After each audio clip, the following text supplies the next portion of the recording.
सभी देश प्रेमी भाइयों को जय श्री राम।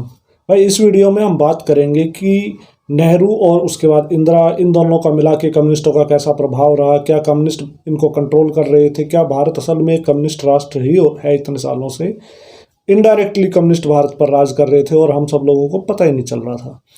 तो भाई कहानी शुरू करते हैं हम जल्दी से, टाइम खराब नहीं करेंगे बिल्कुल। इसमें कहानी शुरू होती है हमारी 1925 से, बल्कि हम 1917 भी शुरू कर सकते हैं क्योंकि भारत में तब आया नहीं था, लेकिन कम्युनिस्टों की कहानी 1917 से ज़्यादा शुरू हो जाती है क्योंकि उस समय पर रूस में कम्युनिस्ट आंदोलन हुआ था। वहाँ के जार को हटाकर कम्युनिस्टों का वहाँ पर राज हो गया था और उसके बाद चीन में भी इसे दोहराया गया। और स्टालिन और माओ दोनों को मिला दें तो उन्होंने इस्लाम और क्रिश्चियनिटी दोनों ने मिलाकर दुनिया में जितने लोग मारे हैं उससे ज़्यादा इन दोनों लोगों ने मार दिए हैं। बहुत इंपॉर्टेंट है, 20th सेंचुरी में कम्युनिस्टों ने इतने लोगों को मारा है। अब भारत में उसका प्रभाव कैसे आया, तो उस समय कम्युनिज्म काफ़ी फैशनेबल था। भगत सिंह भी अपने आप को कम्युनिस्ट कहते थे या सोशलिस्ट कह सकते हो आप, नेताजी सुभाष तक भी उससे काफ़ी प्रभावित थे। तो नेहरू तो वैसे ही प्रभावित होने ही वाले थे क्योंकि उस समय क्या था कि सारी जो आइडियोलॉजी थी, सब कुछ था, ये यूरोप में ही बनता था। वहीं पर पढ़े लिखे ज़्यादा माने जाते थे और सभी लोग पढ़ने लिखने के लिए वहाँ गए थे। नेहरू जी भी वहाँ पे गए थे, हालांकि वो कॉलेज में पास नहीं हुए थे, उन्हें जेंटलमैन पास नाम की एक ग्रेस देकर पास कर दिया गया था।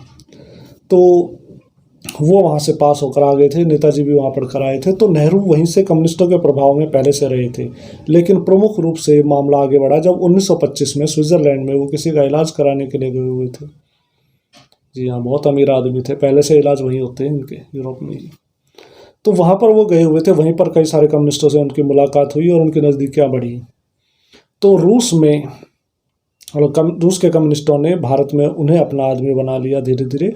और 1927 में जब 10 साल पूरे होने की खुशी मनाई गई रशियन रेवोल्यूशन के, तब नेहरू जी को भी वहाँ पर बुलाया गया था अन्य लोगों के साथ और काफ़ी सम्मान दिया गया। तो नेहरू जी हमारे अपने फैमिली के साथ वहाँ गए थे और खूब चौड़े हो गए, बड़ा सम्मान दिखाया गया उनके साथ। वापस आकर उन्होंने इसी रूप में काम करना शुरू कर दिया, यानी कि भारत में रूस के एक एजेंट के रूप में वो काम कर रहे थे। अब एजेंट का मतलब यहाँ सिर्फ पैसा लेकर काम करने वाले एजेंट नहीं कहेंगे हम, वैचारिक रूप से भी आप कह सकते हैं कि वो रूस के फेवर का काम यहाँ पर कर रहे थे। और क्योंकि नेहरू की आज़ादी से पहले के काम तो हमें कभी मिलते नहीं है, लेकिन वो इन सालों में कांग्रेस के अध्यक्ष रहे थे और उनके पिताजी भी उससे पहले कांग्रेस के अध्यक्ष थे, यानी कि खानदानी रूप से पार्टी पहले से ही काफ़ी मजबूत था खानदान। लेकिन नेहरू के आने के बाद वो राज ही उसका बदल गया। तो जी उसके बाद भारत में सब कुछ चलता रहा। गांधी भी थे, गांधी थोड़े से सोशलिस्ट टाइप के जरूर थे, लेकिन कम्युनिस्ट वो अभी तक नहीं थे जहाँ तक कि मैं समझा हूँ।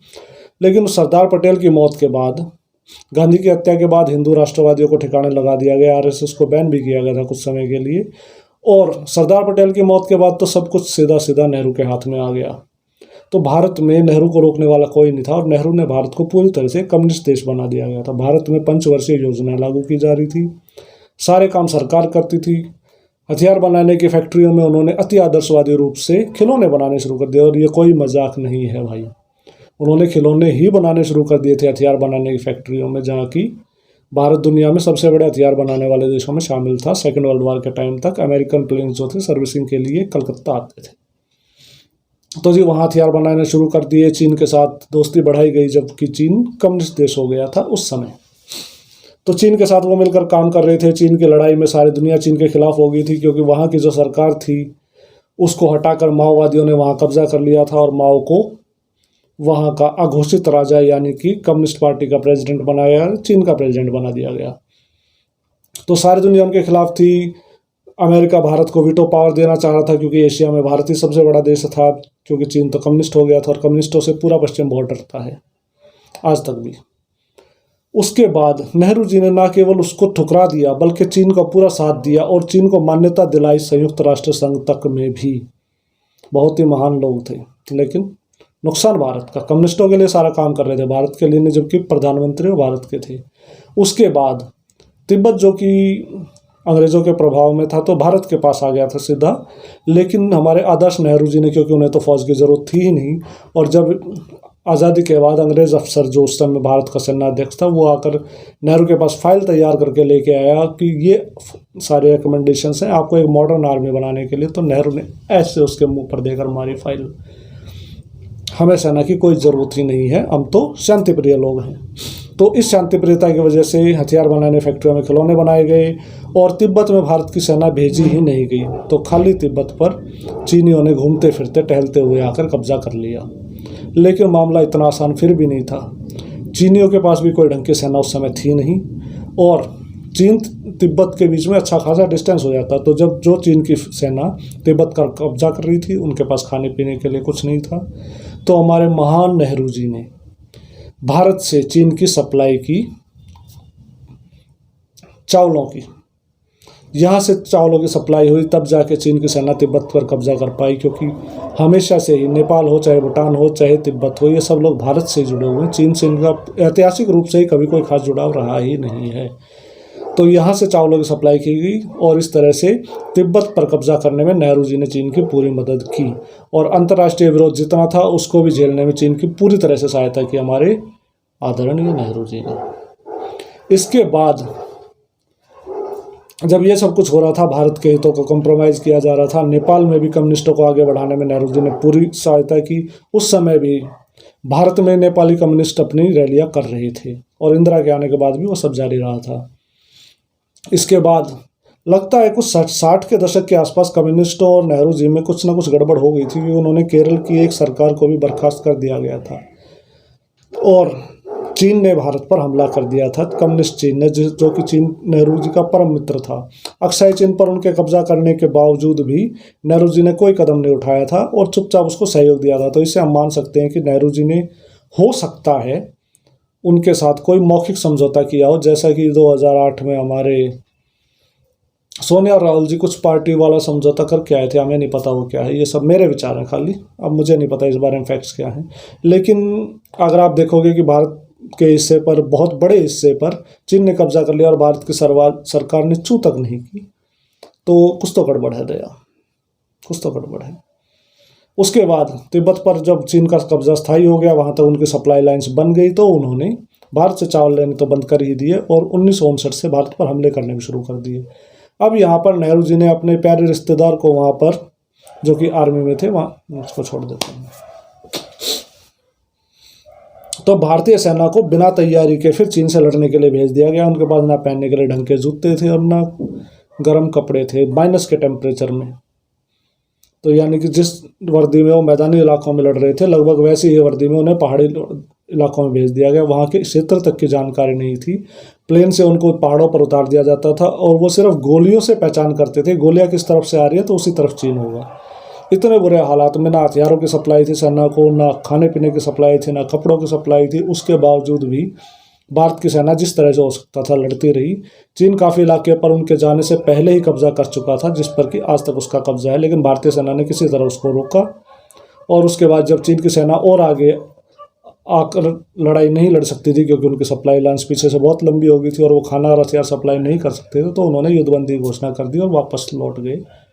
जिस इलाके पर उन्होंने कब्जा किया हुआ था वो आज तक उनके कब्जे में है।